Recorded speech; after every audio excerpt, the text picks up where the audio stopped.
Hello ವೀಕ್ಷಕರೇ, ತಮಗೆಲ್ಲರಿಗೂ government schemes and job ಚಾನಲ್ಗೆ ಸ್ವಾಗತ. ತಾವು ಇನ್ನೂವರೆಗೆ ನಮ್ಮ ಚಾನಲನ್ನು ಸಬ್ಸ್ಕ್ರೈಬ್ ಮಾಡಿಲ್ಲ ಅಂದರೆ ಪ್ಲೀಸ್ ಬೇಗನೆ ಸಬ್ಸ್ಕ್ರೈಬ್ ಮಾಡಿಕೊಳ್ಳಿ. ಎಲ್ಲ ವೀಕ್ಷಕರಿಗೆ ಇದೊಂದು ಸಿಹಿ ಸುದ್ದಿ. ಯಾಕಂದರೆ ಇವಾಗ ನಮ್ಮ ಕರ್ನಾಟಕ ರಾಜ್ಯದ ವತಿಯಿಂದ ನಮ್ಮ ಎಲ್ಲ ವಿದ್ಯಾರ್ಥಿಗಳಿಗೆ, ರಾಜ್ಯದ ಎಲ್ಲ ವಿದ್ಯಾರ್ಥಿಗಳಿಗೆ ವಿದ್ಯಾರ್ಥಿ ವೇತನವನ್ನು ಇವಾಗ ಪ್ರೊವೈಡ್ ಮಾಡಲಾಗಿದೆ. ಯಾವ ರೀತಿ ಅಪ್ಲಿಕೇಶನ್ ಆಗಬೇಕು, ಯಾವ ರೀತಿ ಇದಕ್ಕೆ ಎಲಿಜಿಬಲ್ ಇದ್ದವರು ವಿದ್ಯಾರ್ಥಿ ವೇತನವನ್ನು ಪಡ್ಕೋಬೇಕು ಅಂತ ಇದ್ದೀರಾ ಅಂಥವರು ತಪ್ಪದೇ ನಮ್ಮ ವಿಡಿಯೋವನ್ನು ಪೂರ್ಣವಾಗಿ ನೋಡಿ. ಇನ್ನೂ ಕೆಲವು ಸ್ನೇಹಿತರಿಗೆ ಗೊತ್ತಿರಲ್ಲ ಈ ಸ್ಕಾಲರ್ಶಿಪ್ ಬಗ್ಗೆ, ಅಂಥವರಿಗೆ ಈ ವಿಡಿಯೋವನ್ನು ಸೆಂಡ್ ಮಾಡಿ, ಯಾಕಂದರೆ ಅವ್ರಿಗೂ ಕೂಡ ಇದರ ಬೆನಿಫಿಟ್ ಸಿಗಲಿ ಅಂತ. ಈಗ ನೋಡಿರಿ, ಸ್ಕಾಲರ್ಶಿಪ್ ಆಗಬೇಕಂದ್ರೆ ಏನು ಮಾಡಬೇಕಂದ್ರೆ ಫಸ್ಟ್ ನೀವು ಒಂದು ಹೊಸ ಖಾತೆಯನ್ನು ತಿಳ್ಕೊಬೇಕಾಗುತ್ತೆ. ಸ್ಕಾಲರ್ಶಿಪ್ಪಲ್ಲಿ SSP ಪೋರ್ಟಲಲ್ಲಿ ಇನ್ನೊಂದು ನೀವು ಖಾತೆಯನ್ನು ಓಪನ್ ಮಾಡಬೇಕಾಗುತ್ತೆ. ಆ ಖಾತೆ ಓಪನ್ ಮಾಡಲು ಇಲ್ಲಿ ರೈಟ್ ಸೈಡಲ್ಲಿ ಕಾಣಿಸ್ತಿರುವ ಸ್ಕ್ರೀನ್ ಮೇಲೆ ಕಾಣಿಸ್ತಿರುವ ಹಾಗೆ ಓಪನ್ ಮಾಡಬೇಕು. ಯಾವ ರೀತಿ ಓಪನ್ ಮಾಡಬೇಕು ಅಂತೇಳಿ ನೀವು ಕೇಳ್ತಿರ್ತೀರಿ. ಅಂಥವ್ರೆಲ್ಲರಿಗೆ ಯಾವ ರೀತಿ ಏನೇನೋ ಡೌಟ್ಸ್ಗಳು ಇದ್ದರೆ ನಮ್ಮ ಕಮೆಂಟ್ನಲ್ಲಿ ಕೇಳ್ಬೋದು. ಇನ್ನೂ ಕೆಲವರಿಗೆ ಈ ವೆಬ್ಸೈಟ್ ಬಗ್ಗೆನೇ ಗೊತ್ತಿರಲ್ಲ, ಅಂಥವರಿಗೆ ನಾನು ಡೈರೆಕ್ಟ್ ನನ್ನ ಡಿಸ್ಕ್ರಿಪ್ಷನ್ ಲಿಂಕಲ್ಲಿ ನಾನು ಈ ವೆಬ್ಸೈಟ್ ಲಿಂಕನ್ನು ಡೈರೆಕ್ಟ್ ಕೊಟ್ಟಿರ್ತೇನೆ ಡಿಸ್ಕ್ರಿಪ್ಷನಲ್ಲಿ. ಅಂಥವ್ರು ಹೋಗಿ ಅಲ್ಲೇ ಡೈರೆಕ್ಟ್ ಕ್ಲಿಕ್ ಮಾಡಿಕೊಂಡು ಅಪ್ಲಿಕೇಶನನ್ನು ಹಾಕ್ಬೋದು.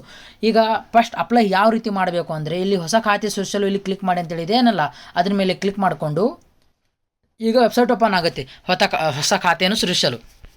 ತದನಂತರ ವಿದ್ಯಾರ್ಥಿ ಆಧಾರ್ ಸಂಖ್ಯೆ ಕೇಳುತ್ತೆ, ಅಲ್ಲಿ ಅದರೊಳಗೆ ಇರುವಂಥ ಹೆಸರು ಕೇಳುತ್ತೆ, ಜೆಂಡರ್ ಕೇಳುತ್ತೆ, ಕ್ಯಾಪ್ಚಾನು ನಮೂದಿಸಬೇಕು. ಅದೆಲ್ಲ ಹಾಕಿದ ನಂತರ ಅದಾದಮೇಲೆ ಇಲ್ಲಿ ಪ್ರೊಸೀಡರ್ ಮ್ಯಾಗೆ ಕ್ಲಿಕ್ ಮಾಡ್ಕೋಬೇಕು. ಏನಿದೆಲ್ಲ ಟಿಕ್ ಮ್ಯಾಗೆ ಕ್ಲಿಕ್ ಮಾಡಿಕೊಂಡು ಪ್ರೊಸೀಡರ್ ಮ್ಯಾಗೆ ಕ್ಲಿಕ್ ಮಾಡ್ಕೋಬೇಕು, ಮುಂದುವರಿಸಿ.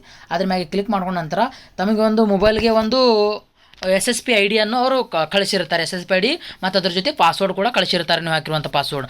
ಅದು ಏನು ಮಾಡ್ಕೋಬೇಕು, 2024-25 ಸಾಲಿನ ಮೆಟ್ರಿಕ್ ಪೂರ್ವ ನಂತರದ ವಿದ್ಯಾರ್ಥಿ ವೇತನಕ್ಕೆ ಅರ್ಜಿ ಸಲ್ಲಿಸಲು ಇಲ್ಲಿ ಕ್ಲಿಕ್ ಮಾಡಿ ಅಂತೇಳಿ ಏನೇನಿದೆ ಎಲ್ಲ ವೀಕ್ಷಕರೇ, ಅದ್ರ ಮೇಲೆ ಕ್ಲಿಕ್ ಮಾಡಿಕೊಂಡು ಈಗ ವಿದ್ಯಾರ್ಥಿ ಲಾಗಿನ್ ID ಕೇಳ್ತದೆ ಮತ್ತು ಪಾಸ್ವರ್ಡ್ ಕೇಳ್ತದೆ. ಅಲ್ಲಿ ನೀವೇನು ಇಟ್ಟಿರ್ತೀರಲ್ಲ ಪಾಸ್ವರ್ಡ್, ಅದು ಲಾಗಿನ್ ಮಾಡ್ಕೊಂಡು ಬಳಿಕ ಆ ಪಾಸ್ವರ್ಡ್ ಐಡಿಯನ್ನು ಹಾಕಿ ಈಗ ಕ್ಯಾಪ್ಚಾ ಅಂತೇಳಿ ಇದೆಯಲ್ಲ, ಆ ಕ್ಯಾಪ್ಚಾ ನಮೂದಿಸಿ ಸ್ಟೂಡೆಂಟ್ ಲಾಗಿನ್ ಒಳಗೆ ಹೋಗಬೇಕು. ಸ್ಟೂಡೆಂಟ್ ಲಾಗಿನ್ ಒಳಗೆ ಹೋದಾಗ ಆಮೇಲೆ ಅಲ್ಲಿ ಸ್ಕಾಲರ್ಶಿಪ್ ಬಗ್ಗೆ ಡೀಟೇಲ್ ಆಗಿ ಮಾಹಿತಿ ಬಂದಿರುತ್ತೆ, ಯಾವ ರೀತಿ ಅಪ್ಲೈ ಮಾಡಬೇಕು ಅಂತೇಳಿ. ಅಲ್ಲಿ ಹೋಗಿ ಎಲ್ಲ ಡೀಟೇಲ್ಸ್ಗಳನ್ನು ಹಾಕಿ ಅಪ್ಲೈ ಮಾಡ್ಬೋದು. ಈಗ ಡಾಕ್ಯುಮೆಂಟ್ಗಳು ಏನೇನು ಬೇಕು, ಅದು ಅಪ್ಲೈ ಮಾಡಲು ಏನೇನು ಅಂತೇಳಿ ಕೇಳ್ತಾ ಇದ್ದೀರಿ, ನೋಡ್ತಾ ಇದ್ದೀರಿ. ಅದರ ನಿಮ್ಮ ಆಧಾರ್ ಕಾರ್ಡ್ ಬೇಕು, ವಿದ್ಯಾರ್ಥಿ ಮೊಬೈಲ್ ID ಬೇಕು, ಇಮೇಲ್ ID ಬೇಕು, ಮತ್ತು SLC ಮುಗಿದವ್ರು SLC ಸಂಖ್ಯೆನ ಹಾಕಬೇಕು, SLC ನೋಂದಣಿ ಸಂಖ್ಯೆ ಆಗಬೇಕು, ವಿದ್ಯಾರ್ಥಿ ಇನ್ಕಮ್ ಕಾಸ್ಟ್ ಬೇಕು, ಅಥವಾ ಅಂತ ಹಂಗೆ ಬೇಕಲ್ಲ ವಿದ್ಯಾರ್ಥಿಗಳು ಏನಿದ್ದರೆ ಅವ್ರದ್ದು UDID ಒಂದು ಗುರುತಿನ ಸಂಖ್ಯೆ ಇದ್ದಿರುತ್ತೆ, ಆ ಸಂಖ್ಯೆ ಬೇಕು ಅಂತ. ಅವರು ಅಡ್ರೆಸ್ ಕೂಡ ಬೇಕು ವಿದ್ಯಾರ್ಥಿದು, ಮತ್ತು ಕಾಲೇಜ್ ದಾಖಲಾತಿ ನೋಂದಣಿ ಸಂಖ್ಯೆ ಬೇಕು, ರಿಜಿಸ್ಟ್ರೇಷನ್ ನಂಬರ್ ಕೂಡ ಬೇಕು.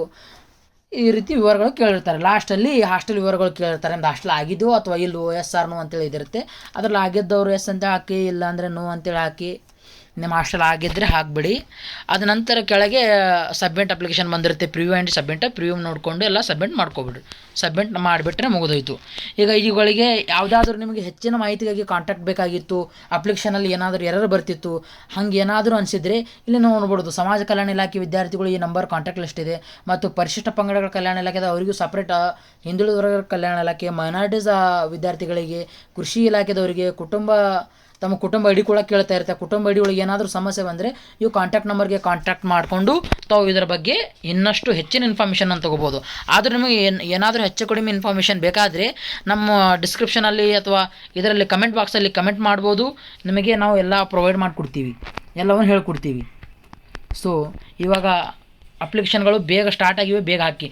ಈಗ ಹೈಸ್ಕೂಲವರು ಆಗ್ಬೋದು, ಕಾಲೇಜವರು ಆಗ್ಬೋದು, ಅಥವಾ ಡಿಗ್ರಿ ವಿದ್ಯಾರ್ಥಿಗಳು ಆಗ್ಬೋದು. ಈಗ ಪ್ರೈಮರಿದವ್ರು ಯಾವ ರೀತಿ ಆಗಬೇಕಂದ್ರೆ, ಪ್ರೈಮರಿದವ್ರಿಗೆ ಈ ವೆಬ್ಸೈಟ್ ಬರಲ್ಲ ವೀಕ್ಷಕರೇ, ಮತ್ತೊಂದು ವೆಬ್ಸೈಟ್ ಇದ್ದಿರುತ್ತೆ ಅಂತ ವಿದ್ಯಾರ್ಥಿಗಳಿಗೋಸ್ಕರ. ಮತ್ತೊಂದು ವೆಬ್ಸೈಟ್ಗೋಸ್ಕರ ನಾನು ಮತ್ತೊಂದು ವಿಡಿಯೋನ ಮಾಡ್ತಾ ಇದ್ದೀನಿ. ಆ ವಿಡಿಯೋ ನೋಡ್ಕೊಂಡ್ರೆ ತಾವು ಅಪ್ಲೈ ಮಾಡ್ಬೋದು. ಈಗ ಇದು ಕಾಲೇಜ್ ಲೆವೆಲ್ ವಿದ್ಯಾರ್ಥಿಗಳು 10ನೇ ಮುಗಿದ ನಂತರ ಎಲ್ಲ ವಿದ್ಯಾರ್ಥಿಗಳಿಗೆ ಅಪ್ಲೈ ಮಾಡಲು ಇದೇ ವೆಬ್ಸೈಟಲ್ಲಿ ಅಪ್ಲೈ ಮಾಡ್ಬೋದು ತಾವು. ಈ ವಿಡಿಯೋ ಚೆನ್ನಾಗಿ ಅನಿಸಿದರೆ ತಮ್ಮ ಸ್ನೇಹಿತರೊಂದಿಗೆ ಹಂಚಿಕೊಳ್ಳಿ. ಸೊ ಬೇಗ ಅವರಿಗೆ ಶೇರ್ ಮಾಡಿ, ಯಾಕಂದರೆ ಅವರು ಕೂಡ ಈ ಭರ್ಜರಿ ಸ್ಕಾಲರ್ಶಿಪ್ ಲಾಭವನ್ನು ಪಡೀಲಿ. So thank you so much for watching.